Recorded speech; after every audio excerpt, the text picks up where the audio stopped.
All right, everybody, thanks so much for stopping by another live episode of Real Estate Titans. I'm your host, Greg Fowler, traveling throughout the marketplace, interviewing the top real estate professionals in our field, from realtors, lenders, builders, developers, residential or commercial, essentially gathering insight, inspiration, really drives and motivates these top producers above and beyond everybody else and what I'd like to consider a real estate titan. Our very special guest and featured titan for today, the man, the myth, the legend, David Knox. David, I'm so honored to have you. Thanks so much for taking the time.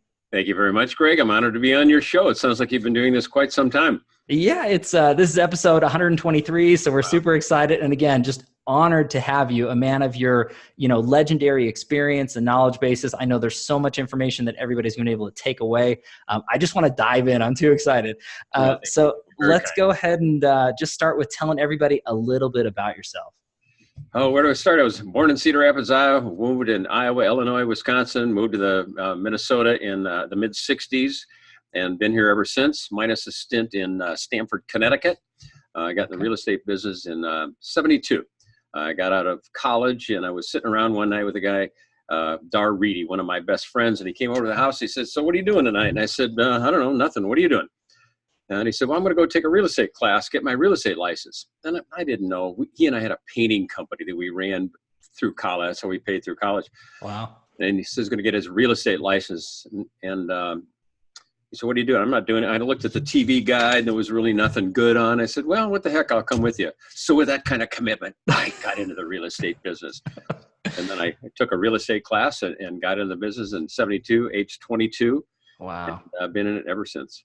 Wow, and that's incredible, David. I mean, you look at it and again, the knowledge and expertise that you have. So what was the initial draw into real estate for you? Obviously, talking about your buddy, but then going into it to where you are to today. I mean, what got you into doing what you're doing and literally internationally training the best of the best when it comes to real estate? Well, thank you. I got into it because I had nothing else to do. I was a young punk kid. I was young, drunk, and stupid. And I love it. I was. And if you ever saw the movie The Animal House, that was my background. Oh, so there you go. I get into the business and I still take my college drinking, partying into the real estate business. And sadly, that got in the way. First of all, I joined a very small company with no training. Meanwhile, my buddy Dar Reedy goes to one of those big multi-office companies. And I'd been following him all my life, and he's a great mentor and my best friend. I had dinner with him night before last. Oh, wow. And I thought, well, I'm going to do something on my own. How stupid to stop following my mentor during the best decision he made. So he called me up and said, "Hey, a buddy of mine is starting a new real estate company in Minneapolis. And one guy's going to be Jim Gagner, who's the president of Delta Tau Delta, my fraternity." So I knew Jim, and a guy named Ralph Burnett, who I didn't know, but he had a good reputation as one of the top managers with a company called Bermel Smaby. Our president, NAR, John Smaby, namesake. Wow. And I said, "Okay, I'll come over and join you." And I joined that company, and Dar went on to be half owner and sold the company once to Merrill Lynch, sold it again to Coldwell Banker. Dar did really well. I was too young, drunk, and stupid to have been in management. Mm-hmm. And I remember the year 1975, my gross commission income was $3,560. I know because I got my, the thing they send you from Social Security shows your gross income, $3,600. I'm not worried about being audited for the year 1975. And wow. December 1975, I was probably drunk 20 out of 30 nights. Unreal. And just, I was 30 pounds overweight, $17,000 in debt, and pretty much had destroyed my life. Wow. And I decided to quit drinking January 1, 76. I woke up hungover and I just said, I got to cut this out for a month. And then February 1 came and I forgot that I could start drinking again. And then March 1, and then April. And pretty soon I had laid down a number of months. And the whole AA philosophy is one day at a time. And I kind of tripped upon that. And all of a sudden it became top agent of the month, month after month after month. Meanwhile, Ralph Burnett talked to my buddy Dar. And in 75, he said, "We got to get rid of Knox. We got to fire him." And Dar's like, "Well, he's my best friend, but, it's kind of like on Godfather. We're going to have to take him out." So Dar goes to Ralph. I don't know if you ever saw the Goodfellas when they turned to the guy. So what do we do? They turned to, what's the guy? I forgot his name, but he said, "What are we going to do about this guy?" And he goes, De Niro. He goes, that moment where he said, "No, we're not going to whack him." Dar goes to Ralph and says, "Hey, he's cleaned up his act. He quit drinking. He's been top agent. He's doing really well." So they didn't whack me. Wow. This was years later I found out I was going to get fired. Unreal. And so I became good. It's amazing how much real estate you can sell when you're sober. Right. So I got involved in AA and all that kind of stuff and really cleaned up my act. And that was one of my key significant moments in life for which I'm most grateful. Because had I quit drinking, had I not quit drinking, I don't want to think about what could have happened, killing somebody in a drunk driving accident, destroying my own. In fact, that was the thing that really got me to quit drinking, because I was at a point where I didn't care about myself. I'd wrecked my own life. But I thought, killing somebody else, that's permanent. That's some serious stuff. Yeah. So I went on and I loved sales. I was good at it. And then Ralph Burnett, who is one of my mentors, you go to davidknox.com and go to mentors. Ralph said, hey, we're doing a course on working with buyers. You're really good at buyers. Do you want to teach it? I was, yeah, really? You want me to teach it? Well, sure. Sure. And I went in and prepared. I wrote a 3-hour seminar. And at the end, I went, oh, this is what I want to do for the rest of my life. It's that instantaneous moment. You have those moments in your life with absolute clarity. And that was one of them. I don't have a lot of them, but that was one. And Ralph called me up and said, hey, how'd you like doing that? I said, Ralph, that was really fun. I love doing that. He goes, good. Well, they thought you were the best speaker the whole 3 weeks. Do you want to do it again? I said, I'd love to. And I ended up being the training director for the company. It was called Burnett Gagner, went on to be Merrill Lynch Realty Burnett. And then years later, they sold to Coldwell Banker. And that really was the start of my professional speaking career. And then I went to a trainer director conference and met a guy and asked me to be a CRS instructor. And I auditioned, and a good buddy of mine, Dave Beeson, and I auditioned and became CRS instructors in, I think 79. And that was a big deal for me. And because I had set a goal, I'd gone to a seminar by Lou Tice of Achieving Your Potential. Very cool. I had a goal to be a national speaker. And I auditioned, and I did a really good audition. On an audition, I was at 10. Wow. I went to the audition room, and we AYP'd Achieving Your Potential. I looked at the room. It was a little tiny room, and I went, So I mentally did my audition 4, 5, 6 times in a room. So when I got to the audition room, I was comfortable. I was in it last night. I did this 10 times, which I still do to this day. Anytime I do a seminar, always go to the room, stand up on the stage, look around, visualize it full of people, go back to my hotel room, close my eyes, and go, okay, how am I going to interact? So when I get on stage, I've been there a million times. Wow. So it's one of the ways that I've learned to ease my way in. And then I did my first CRS course. Okay. I sucked, bombed, I died. Wow. What happened? My senior instructor was a guy named Del Bain, who is another mentor. I love Del Bain, and he just died. So it's sad to lose a guy that changed my life. Yeah. But at the end of the course, I went up and I was tripping over my microphone cord, dropping stuff on the table, asking stupid questions of the audience. And the only thing worse than sucking is to not know you suck. Well, there's one more thing. That's sucking and thinking you're good. And I thought, hey, I did pretty good. I can't wait till Del tells me how good I am. And the rule in all the CRS courses was the senior instructor takes you back, sits down in usually the senior instructor's room, and they critique you.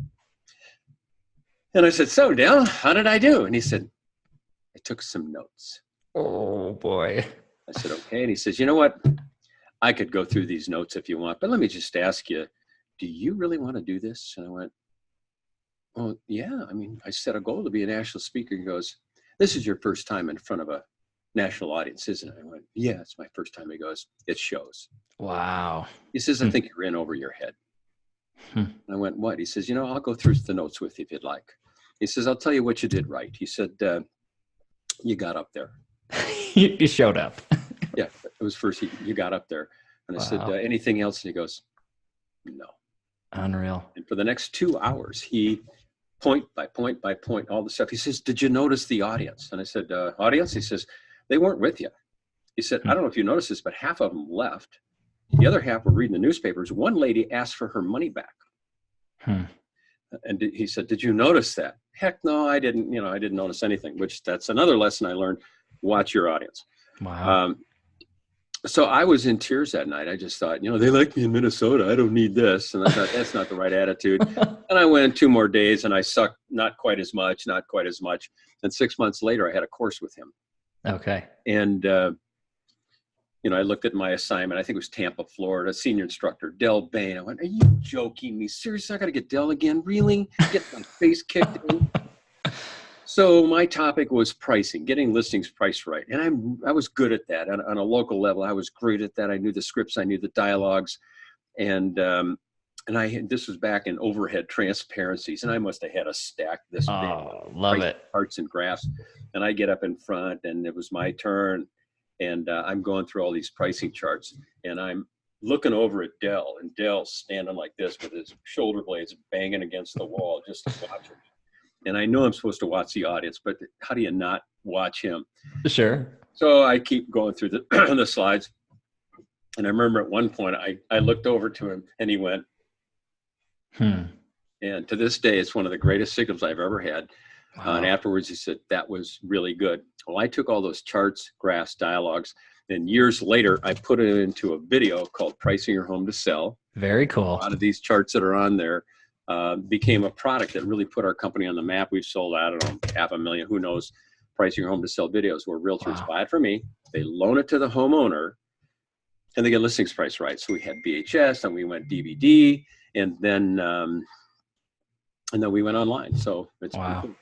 I love that. In the whole path and just revealing a few things and obviously not giving up and learning and taking that advice and that, that constructive criticism. A lot of people would have just given up and said, hey, you know what? I'm just going to hang out in Minnesota. Maybe this isn't for me, but you kept pushing, you kept going. And obviously, David, look at what you've done in this time that you've been doing this. And it's incredible. And again, anybody who, for whatever reason, if you don't know who David Knox is, go to davidknox.com, check his information out. It is amazing, amazing stuff. Really, really worldwide, world-renowned. And I love that. And that gives everybody a little bit of meat to chew on there. But I want to, before we go into the next question, and this is just deviating, as typical from this script here, I know you're a car guy, David, and there's a lot of car people that are out here. So I would like to discuss just really quick, what got you into cars and why are you a car enthusiast, that sort of thing, just off the cuff. Well, I was sick of owning real estate cars, and I got to say something to one person here. You're good. You're totally good. Somebody texted me and I texted back. I was in the wrong text. I let her know. David Knox, everybody. This is great. I bought a 69 Corvette back in 79, and I got a chance to join the Corvette club and put it on track. And I thought, because I really always liked speed. My father kind of taught me how to do double D clutch, heel and toe downshifting, smooth shifting, and all that kind of stuff. And So I went to the club, and I said, this is my first time here. And I said, what should I be in? So, well, you would be in what's called the, ABCD, you'd be in the D class, but since you're a new guy, we'll put you in the rookie class. I said, okay, I'd probably feel better with that. Well, I not only won the rookie class, but my time would have put me second in the D class. Wow. I went, oh, well, that's cool. So the next day I did the high speed run, and I don't know what I finished somewhere. And I really got into it. And then I got involved in SCCA, Sports Car Club of America. I got my regional license, then I got my national license, and ultimately I got my professional racing license. And out in Connecticut, I raced Lime Rock, Watkins Glen, a bunch of other things, and I raced against Paul Newman. Get out of here. If you do a search on Trans Am, Lime Rock, August 1986, you will see, the Trans Am come up. And I'd done the amateur class, and I was pretty good. I was 600ths off the track record in showroom stock GT in a pure stock car. So I was good. Beautiful. I was a good driver. But in the Trans Am, I was in an amateur car in a pro race. I was 500 pounds overweight, 100 horsepower down.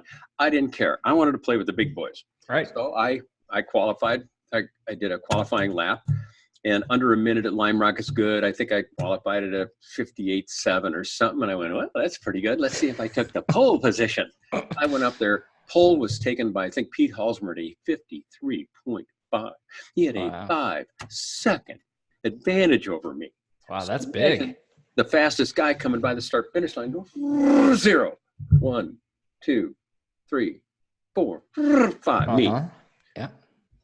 I got let in at promoter's option. I started DFL, dead freaking last. And the guy at the track knew me, so I started last. And but it was fun. It was I think I was in 40 races. I won the first one, won the last one, but this is the only one I ever talk about. It's the only one I remember because it was a real race. It was a pro race, and I went from dead last, 36th. I finished 19th. Wow. Paul Newman lapped me 5 times. I know I was on TV 5 times, but he'd come up behind me, and I know he's leading because I can see number 33 up on the pole. I go, ooh, I don't want to take out Paul Newman on his home track when he's leading. So I move over. He'd pass me. I'd tuck in behind him. I'd follow him around the West Bend, uphill, downhill.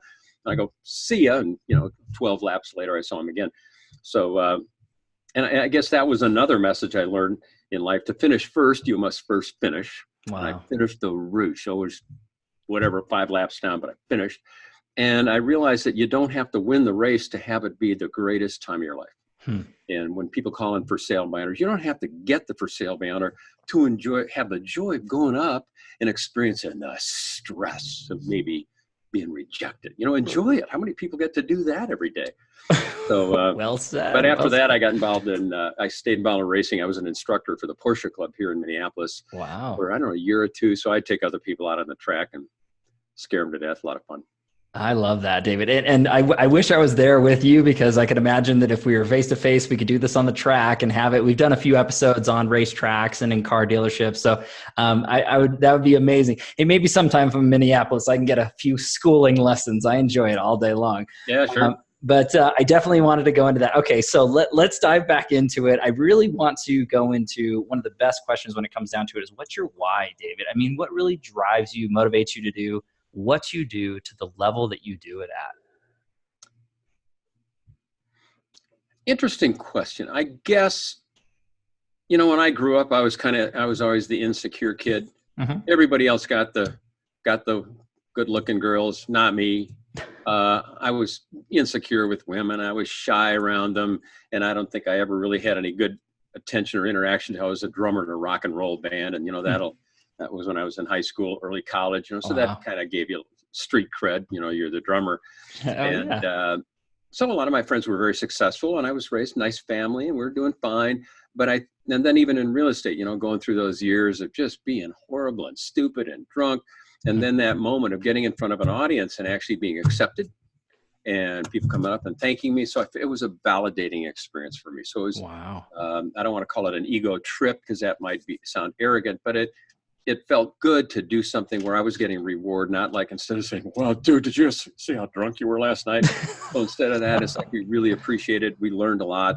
Then what you taught me helped me with buyers and for Ralph to come back. So that validation felt good. And that probably was my first motivator all the way through, and is to this day. Wow. When I can be in front of an audience or people come up and say, thanks, I learned a lot. So that's a real motivator. The other one is financial. Okay. I have a lifestyle. I like to travel. I like nice cars, and I like earning an income. So that's a big motivator. So that's a motivator to run a good business, to do a lot of seminars, create products, market and sell and build that. So that's been a big motivator for me. And I think the other motivator, I brought this photo over. One of my real life experiences for growing my business was, let's see if I can do this without a reflection. Let's see. There we go. The BBBK group. And anybody listening probably knows the four, but it's, let me see, way over on the left, it's Howard Brinton, who again, sadly died about 4 or 5 years ago, myself, Dave Beeson, and Bill Barrett. So we call it the BBBK group. We were the four upcoming young CRS instructors that had all become seniors. We'd become very good, high ratings. And we did the CRS celebration. 2 of us opened, 2 of us closed. So through the years, all 4 of us would be speaking at these conventions. I'd open a brochure and I go, oh, Billy's going to be there. Oh, Howard's going to be there. Oh, Howard's day 2. I'm day 1. I'm going to miss him. So for years, we were best friends and arch competitors. Wow. And we did what we call the BBBK meeting starting in 1987. Del Bain was with us, and a guy named Pat Zabe. And we would get together and do brainstorming, like a mentor club. We'd share P&Ls, financial statements. We'd share customers, clients, best practices. And it was 80% business, 20% fun. And we did this for years and years, all the way up through, I don't know, I suppose the mid-2000s. And by that time, we all had, Howard Brinton had his star power. Dave Beeson had his letter writer. Wow. Bill Barrett was heavily into management training, and I had my online videos and things like that. So it became, 20% business, 80% just having a good time. But, that was one of those things that really helped me in my life. I could call these guys. Sadly, I remember one day I had a horrible seminar day. For some reason, I called up Howard Brinton. David, how are you doing? And I said, we had a crowd. They had this total audience. They were just really painful. He says, David, do you have cancer? And I went, no, Howard. Then you're having a better day than me. Oh, So wow. that was when he was having cancer and going through that. And, you know, sad day. We were going to his funeral, and, you know, so these are some great guys in our lives. And, Wow. but so for your listeners, I often suggest maybe you get a group of 2, 3, 4 people that are business people, perhaps different industries, and where you can share. And honestly, because when you have a good day, there's not a lot of people you can share it with. And Right. kind of when your world is anti-wealth, you tell somebody you drive a nice car, let me tell you how much money I made today, you know, they'd want to punch you in the face. So Typically, fortunately, I've got some friends that, you know, one of them's a billionaire, a half a billionaire. So when I call them up and I share successes, that's great.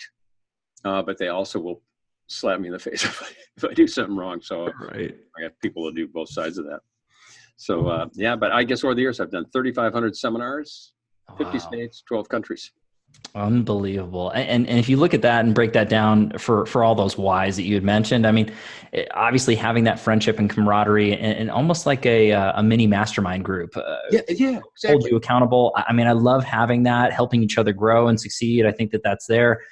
You know, breaking down your second why, you know, to me, I think you're looking at it from the standpoint of, you know, really sharing and giving, and your passion. I'm sorry, your first why, your passion behind really helping people succeed and educate and grow, and really having that place that you feel that you're in that area, and it makes sense for you and it makes you feel good, but then you make others feel good. And I find that a lot of top professionals and other titans that have been on the series, you know, finding your drive and determination in this life and then being the best at it and sharing it. I mean, that's amazing. And obviously that's a big motivator and driver.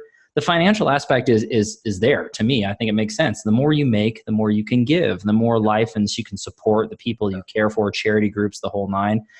So David, to me, that makes perfect sense. I mean, all those whys are really compelling and obviously driving you and have driven you to the success you've had to today, which is amazing. Yeah, it was a lot of fun. And I enjoy I've always said my 3 favorite moments. One of them is when I close the door in the hotel room after my traveling. I'm in, I'm done, and I'm at my event safe, and I can order room service and relax. The other one is when the nose wheel goes up on the plane, where I know I'm off to my next event. Wow. And the third one is when they say, and give a warm welcome to David Knox, and you walk out and face the audience. That to me is, that's my greatest high. I love it. I love it. When, the other one is in the pit lane when they go. Well, that's another level. To me, that's a little higher, but I'm a little biased on that. But love that. So let's go into the next question into this, which is actually a crowd pleaser. You know, the viewers and subscribers of the show, they really want to know what the Titans have done or are doing to grow and scale their business. Now, there's very few people that are more knowledgeable than you on this particular topic of scaling and growing, especially into real estate. So David, if you could look back at your career thus far and pick or choose 1 or 2 things that you added to your business that took it from one level to the next, what's that look like for you? And then also, you know, for anybody else, if they're not directly in your realm, you know, to take away from that for growth. Yeah, when I look back to the business growth, we got here and then all of a sudden launched, it was hiring a woman named Brenda Reiner. I had actually dated her. We were, we had a couple of dates. I met her here in Minneapolis, and it was kind of when Harry met Sally of employment. Oh, I love it. I was at a point where I was ready to say, okay, let's take my business to another level. How can I do it? I can't do it alone. And I talked to Brenda, said, how, would you like to work for me? And she said, well, then we wouldn't date anymore, would we? No, probably not. And we were fine with that. And she turned out she helped me grow the company. And that was in, somewhere in the 90s. And she did a great job. And I told her, I said, Brenda, I have a dream that when it's time to go, you hand me a file folder. And in the file folder, name, pay, everything to do with the seminar, time, date, place, flights, hotels, everything. You ship the product there. And I just go, literally, that's what happens. You go, here's your marching orders. Here's Tuesday, Wednesday, Thursday. And I remember I'd get in a cab, or I'd sometimes land at an airport, and they say, where are you going, sir? And I go, I don't know. Where am I going? All right, the Marriott Courtyard on 17th. I literally didn't know what hotel it was until I got there. Unreal. So we really grew the company. This office that we're in today, she went out and found it. So that was a huge thing. So to your listeners, I think everybody knows you can't do it alone. Well said. So the first person to help me was Brenda. We grew the company, and then we hired more people. This BBBK group, that actually happened before Brenda. And I thank these guys. They're mentors, they're friends, and and the whole CRS, I mean, I credit the CRS cadre for getting me where I am. So, Okay. so I've had a lot of help. I mean, even quit drinking. I had a lot of people say, you know, you got a drinking problem. I go, what do you mean? I get drunk, I fall down, no problem. Well, I had enough people tell me, yeah, problem. So anything that I have today, I can go back, and I didn't do anything alone. It was all done with somebody else, somebody, whatever it is. So, so I think it was the BBK, it was hiring Brenda. The biggest thing that launched our business was that pricing your home to sell video, which wouldn't have happened had it not been for Delbane. And that really launched us into a series of consumer videos, preparing your home to sell, all those kinds of things. And so that was a big one. And then for the for growing the business, as I got involved in training, I realized that you can talk to somebody in a seminar all day long, they don't get it. I've been in front of audiences. I say, here are the 3 most important questions to ask on an open house. And they write it down. I say, okay, let's role play it. I'll come to an open house, ask me, and they can't do it. Unreal. Come on, I just did it for you. Heck, it's up on the screen. All right, here. Just read them. You wrote it down. Yeah, you just wrote it down. They go, and then they ask it wrong. So I realized that the only way to change behavior is to demonstrate the behavior. I don't know who said this, but 5 minutes of show me is worth 5 hours of tell me. So I created a product called the Mentor Series, where we hired actors and actresses, and we did 3 days on location where I played the agent, actors played the customers. They were non-scripted. Okay. So I sat down. So Greg, if you were the seller, said, okay, I want you to be a seller, 400,000. And the other company said they'd cut the fee 1%. You ready to go? Okay, go. And then you would do that. It was all ad lib. I mean, I knew where I was going. And that really put us on the map for training. And that was a big thing because I found some narrow niche, and we sold thousands. They're still in our training. They're 20 years old. So our subscribers go in there and say, who's this? Is that your son? I go, no, that's me 20 years ago. They're so good. I have the heart to take them out. Wow. So I guess those are some of the first things that come to mind in growing the business. Okay. Yeah. And there's a lot of applicable knowledge into that, you know, for everybody out there for scaling and growing, surrounding yourself with great people. I do want to dive in just a little bit on that first ad is when you got to that point, when did you know that it was ready to bring someone on, David? Because there's so many professionals out there that they know they need help but they're just not sure. They're fearful. How did you know it was right? You get to the point where, you know, you can't sleep at night because you're too busy. You're working too hard. You're missing stuff falls through the cracks. You can't get to the phone calls. I think for real estate agents, when all of a sudden you get mailbox full. I want to punch them in the face when I mailbox full. How stupid are you? You mailbox full, or I'll return the phone calls between 5 and 6, or shut up. Just answer the phone or give me a short greeting. But when all of a sudden your customer service slips, you call home and you say hi to your wife and you go, who's this? That's probably a clue you've been away too long. So yeah, you just feel overwhelmed. You know, you need some help. But I think the secret to hiring somebody, number one, is you have to be willing to let go. Wow. And that's hard because we're all control freaks. Nobody can do it as well as you. And my answer to that is you're right. Period. I'll just agree with you. Whoever you hire is not going to do it as well as you. I promise you that. At some point, they'll probably be better than you, but they won't right off. And then every time I talk to top agents who hire somebody, the words you'll hear 100% of the time are leap of faith. You just hire them. Okay. And you'll make, if you hire somebody just even part-time for 30 grand a year, you'll make 30 grand a year more that year because you have to pay for the person. So, right. Yeah, we do a lot of videos on teams and making that, but at some point you just got to decide you got to give good customer service so you can focus on what you do. List, sell, negotiate, and the rest of the stuff give to somebody else. Wow. I think that's brilliant. And again, anybody who's out there who's watching or listening to this, that rings true. There's tons of amazing advice in there. Hopefully you are writing it down, pause this, rewind it, whatever you need to do. And again, check out davidknox.com because there's tons of information, or, reach out to David. I know he's a super busy guy, but he's a wealth of knowledge. I'm happy to talk to people. I love it when people contact me. Happy to do it.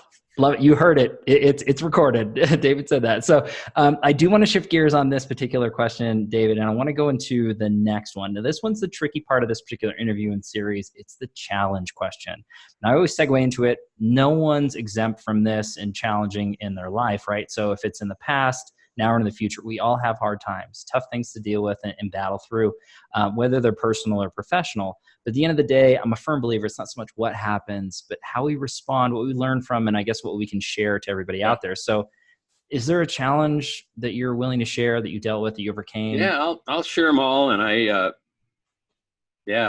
guess the first one was, growing up as a kid, having that shyness, the insecurity, and didn't think, the other girls in high school liked me. And it was a real kind of a burden I carried around. And I think it was 1983, years after high school, I went up to Madeline Island, beautiful place in Wisconsin. I ran into the cool girls, Vicky, Carrie, Christine, all of them. Wow. And they were beautiful. And I was afraid to even go up and say hello to them. They all came up and gave me, "Oh yeah, good to see you, David." And I said, "You guys, you were always the cool girls in high school. You were great." And they go, "We thought you were the best guy in high school. We thought you would be the one most likely to succeed." I go, "Why didn't you tell me that when I was 16, 17, 18? Where were you? Come on. Where were you then?" And so that was a challenge that I don't know that I overcome it as I finally grew up and maybe felt better. And obviously my career helped me do that. Sure. Obviously the biggest challenge I had was, alcoholism. Right. And doing that, because I quit in 76, but I smoked marijuana. So I was fooling myself. So in 78, I got involved in outpatient AA and outpatient treatment, and then AA. And that's really when, so 76, it went like this, 78, it went like that. And then much better after. So that was a huge challenge. And, I've got a compulsive addictive personality, and it can help me and it can hurt me. Sure. And then at age 27, which was kind of between those two, big challenge. I remember my net worth was zero. Wow. And that was a high point in my life. Unreal. I got my net worth up to zero. I remember I was writing checks, and I'd write a check to Shell Oil or the energy company or whatever it was. And my checkbook went to zero. And I went, "Hey, all my loans are paid off. I'm worth nothing. I'm worth absolutely nothing." And I felt free. And it was a time I said, "I'm never going to be worth nothing again." Wow. I remember Jim Rohn, one of my favorite mentors, had an opportunity to speak with him. Really powerful. And I thought, I'm never going to be worth nothing again. So back to the motivation. I don't want to be worth nothing again. Yeah. I have balanced my checkbook, my Visa, my American Express to the penny every single month in a row for 37 years. Wow, David, that's amazing. I have not missed a payment on anything for 37 years. I pay taxes on time. I pay them early. I'm never going to have it rule me. I'm going to rule it. So I love paying bills early. All of our bills we get here, we pay them early. Love it. So that was a big challenge to me. And then 2008, 2009, the market crashes again. I almost had to do it again. Sure. $300,000 line of credit. I was into it, $286,000. I had a $14,000 payroll, and I was out of business. Wow. And I thought, "Are you joking me? Seriously?" And I talked to my wife at the time, and I think we're done. She said, "Do you want to be done?" I went, "Not really. What are we going to do?" And I said, "We got all these videos on DVD. Maybe, the world's moving online. Let's go there." And I said, "There's not a bandwidth. People can't even play a YouTube video. How are they going to play ours?" So we got them posted, and finally the bandwidth caught up, and we were able to do that. And I remember the line of credit, same thing I had to feed. I called it feeding the beast. I had to feed that SOB for year after year after year. And I remember I was sitting in Bradley Terminal on my way to Melbourne, Australia. Might fly down there to speak down under for a couple of days. Love it. Deposit come in for about $12,000, and I got online. I transferred it over to the loan and paid it off, and it went down to zero. And I went, "Yes, down to zero." I hate debt. Hate it. I got that same line of credit. Haven't tapped it ever since. So I just don't ever want to go there again. So I'm grateful that finally I was able to do it. But I had a father who was very conservative, who said, "Take 10% everything you make and hide it from yourself." And had I not done that, I would have been in trouble. So thank you, Dad, for teaching me that. Yeah. I mean, that's great advice all the way through and through. And David, first of all, I mean, it's not easy to air your stuff out in front of everybody. So the fact that you did that, thank you so much. I mean, go ahead. And then probably the biggest one was I went through a divorce with the woman I loved, been with her 16 years, and we got divorced. Wow. And, very much in love with her. And, it just got to the point where it just didn't work out. And I don't know, for anybody listening, of all the things I've gone through and described here, near bankruptcy, my entire family died. My brother died. Mother, father, brother all died years ago. And the most challenging thing of all was the divorce. In fact, you take everything else added up, the divorce is still greater than that. So it was really painful. Unreal. So, but I wish her the best. She got remarried, and we're we're friends. We talk to each other. Not a lot now. Now that she's gotten remarried, that's probably going to be not happening. But over the years, Sure. we're good friends. I sincerely wish her the best. And one of the things I learned from Tim Galloway, who wrote the book Inner Game of Tennis, there's three rewards of human activity, three outcomes of human activity, REL, reward, experience, learning. And R is a reward. Sometimes you win. Sometimes you read the book, it's great. You go on a listing, you get it. You meet somebody, you marry them, whatever. You get the R, winning, you win it. Sometimes you lose. So my race with Paul Newman, I didn't win that thing, 5 laps down. But the E, the experience, greatest experience, that was one of my favorite races. So you get the E out of it. So our marriage, it didn't, 16 years, we had a great time. But so I lost the R. The experience of the divorce was horribly painful, but the L, the learning, the lesson. And so no matter what happens in your life, you're going to get one of the three. Now, if you don't get the lesson, now you're screwed. Right. So I knew that if I came out of a divorce blaming my ex, it took 2 to get in, it took 2 to get out. And now I accept 60% of the responsibility for breaking up. I look back, what did I do? So now what can I do to have the next relationship be good? How can I grow? How can I grow as a person? What were my mistakes? How can I be a better guy? Because I can be a dumb guy in a relationship. I'm hoping, that I can be better off. And but it got me into physical health. So I started working with a trainer. So I'm probably in better physical shape now than I was, way back. So, all of those challenges, I'm happy to share them because I've had people come up. Oh, I'm in the program too. I just quit drinking whatever time ago, and I appreciate you having the courage to share because it gives me the motivation to stay sober. And I said, great, call me anytime if there's any for you. So and that's the other thing. If I've got to go through all of this stuff, if I can help somebody else have a better life as a result of it, then at least it had some purpose. Yeah. I mean, I can't thank you enough again for sharing that information. I know that there's so many listeners and viewers of this particular episode that are literally racking their brains thinking, gosh, look at all the different things that David has gone through in his life and all the experiences that he's had. And you just keep moving forward. You keep learning and growing and expanding. And it's inspirational. It really is. I mean, so we all have bad days, right? It's not all sunshine and roses. Yeah. But in the heart of some of them. And, I've had the opportunity this year to meet a woman who, for the first time, I got to experience that romance and love and companionship. And love it. We'll see, but it was like, that's just great. It took a while, but so I'm very, very grateful. And she's listening to this interview. I still love you. So awesome. Big shout out. So David, this is amazing. I do want to shift gears and go on to a topic that's a little bit softer. This is actually one of my favorite questions. It comes back to the travel back in time. So if you had a time machine and you could travel back in time any time of your life, any age range, it could be a year ago, it could be 10 years ago, it could be little David. What piece of advice or two would you give to your younger self? I'd have to go back to the points that I mentioned. I'd have to go back to either one of those. And, in high school, somehow, some way, I'd say, dude, suck it up. You're okay. Life is good. Be assertive. Quit being such a flabby girl. Stop it. You're okay. Be assertive. Take some risks and quit worrying about what other people think of you. Beautiful. And so probably that. I go back, I tell myself to stop drinking, I wouldn't have listened to myself. That's the problem. Okay. So I wouldn't have listened. As I listen to your question, I think, what do I listen to myself? I go, no, because people who drink too much, it took a lot of people to finally get through to me till finally I realized, okay, maybe this is an issue. Right. And it takes a while, and it's sad that, I guess that's my answer. I don't know if I would have listened to myself. Everything else, I guess I can look at some of the mistakes I make, and to get to where I am, I had to be where I had to go. So if I hadn't made mistakes, maybe I wouldn't have learned the lessons I got. So I don't know. No, I love that response coming down to it, because the lessons that we learn, the positive and negatives in our life, the books we read, the travel we do, conversations we have, movies we watch, it makes us who we are. So I agree with you wholeheartedly. It's just an interesting question to go through, because a lot of times, especially, the younger David, hey, just go for it. Don't limit yourself. Don't be shy.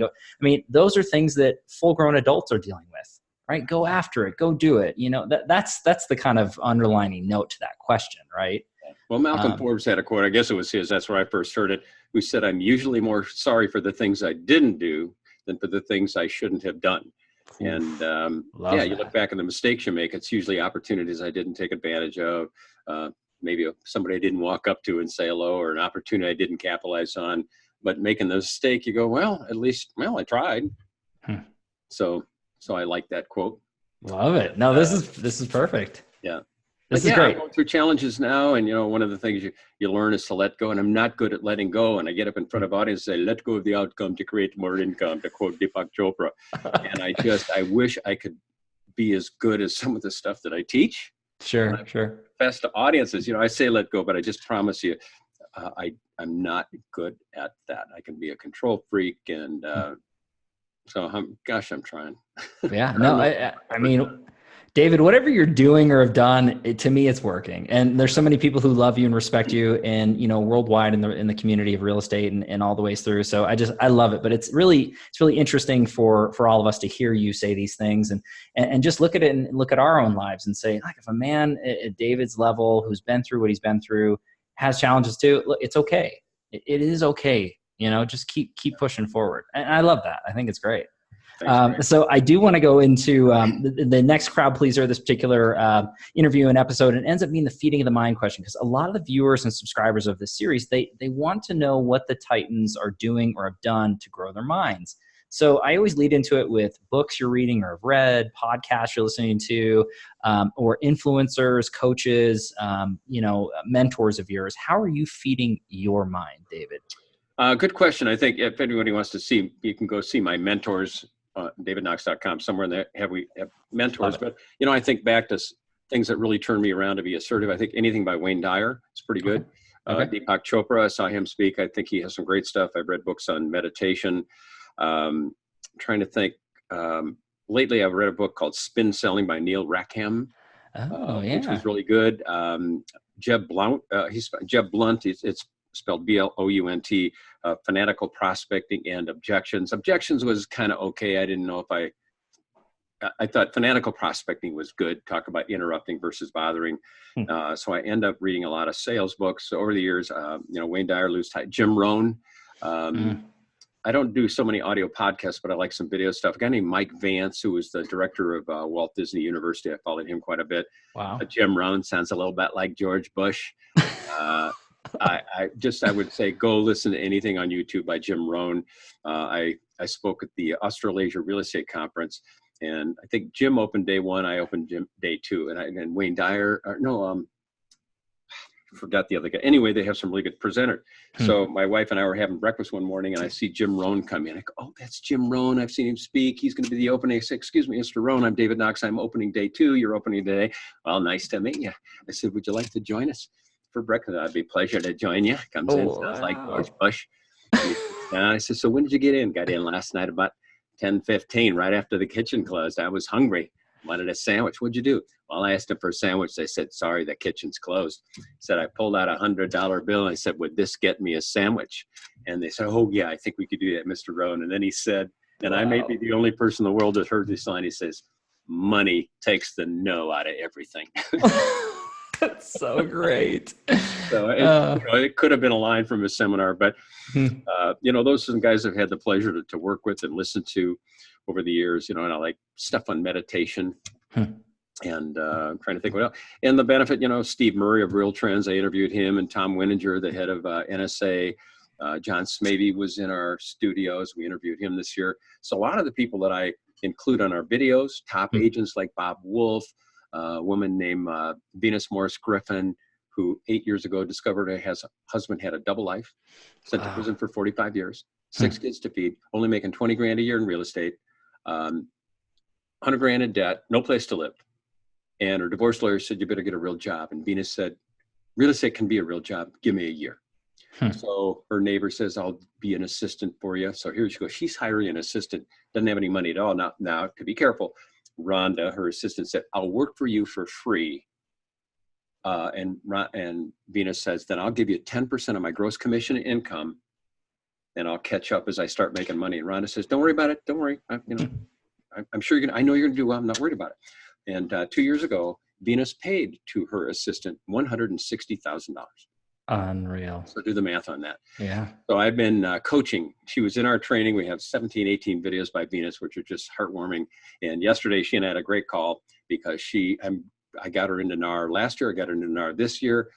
From that, she spoke at the Florida Realtor Convention yesterday, day before. And I said, Venus, how'd it go? She said, David, thank you so much.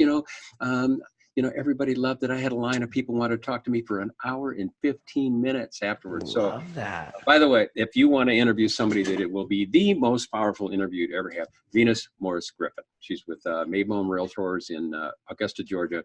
She is the real deal. An amazing, amazing woman. So I'd be honored, and I will definitely drop your name if that's all right, David. Yeah, you've got to get her on the show. Yeah. People in her audiences, they're crying with, hearing how she came out of paying off her debts, and now she's got a team, and she's Realtor of the Year and top agent. Wow. And I'm just blessed to meet Venus. So my motivation with Venus, I want to make her one of the top speakers in the world. Love it. That's what I want to do, and I can't wait till it's happening now. It's fun to watch her do it. It's incredible. And I love the fact that you're talking about so many different ways to learn and grow, and obviously partnering with other individuals as well. And you went through, I just think that that's so compelling for so many people out there. And obviously you're always learning, you're always growing, and so many top producers and professionals, they look at it that way. I'm going to have links in the comments down below. So hopefully everybody who's watching or tuning in, listening can follow and feed their mind the same way that David Knox is, or at least try to, which I think is fantastic. David, I can't stress enough how amazing this episode has been, how, informative and compelling the data you've been giving everybody. There's so many takeaways to apply to life, entrepreneurialism, real estate. I do want to wrap everything up with a final question. Okay. And this one ends up being the quote or mantra that you might live by that sums you up as a man, as a professional. What's that look like for David Knox? Oh, gosh. I guess a mantra I've said over the years, pretty trite, and a billion people have used it, the work hard, play hard. Mm-hmm. And, I've always been that way. And I don't know how to do anything halfway. When I race cars, I go from amateur, I got to be in a pro race. If I ski or scuba dive or fly planes, I get my license, so all of those kinds of things. So I kind of go full at relationships, kind of all in. So I suppose all in, but I think I'd be more, I don't know if I want to get known for that. I guess at my funeral, I want people to say that I was a good friend, that I was loyal, I was honest, that they could rely on me. And, that's what I want to be. I want to be a good friend to my friends. And I think the greatest compliment that I've ever received or do receive is that if people see me speak and then meet me in person, they'll say there is no difference. That who I am on stage is who I am sitting around with Buddy. So Buddy, here's Buddy. This is my little Yes. Hey, Buddy. Big shout out to Buddy. So yeah, I just want to, I guess the word loyal, authentic, just so I want to be to my audiences and to my friends. Wow, David. I mean, that's true all the way through and through. And anybody who does know you and has had the, opportunity and the blessing to meet you in person, I have a few times in my life, and it's been an honor. And now to do this and have you on the show, it's even more incredible. So I just want to thank you again. You are an official real estate titan, my friend. So thank you so much for doing this. I want to thank everybody out there who tunes in. Thanks so much for your love and support, your time and attention. If you like what we're doing here with Real Estate Titans, please do not forget to like the Facebook page, subscribe to our YouTube channel, and have a listen on iTunes, Spotify, and Google Podcast. Live every Tuesday and Friday afternoon, a different Titan, a different location. We'll catch everybody on the next live episode of Real Estate Titans. Thanks, Take care. You do a great job for the industry, and thanks for including me. It was an honor. Thank you so much, David. I'll talk to you later.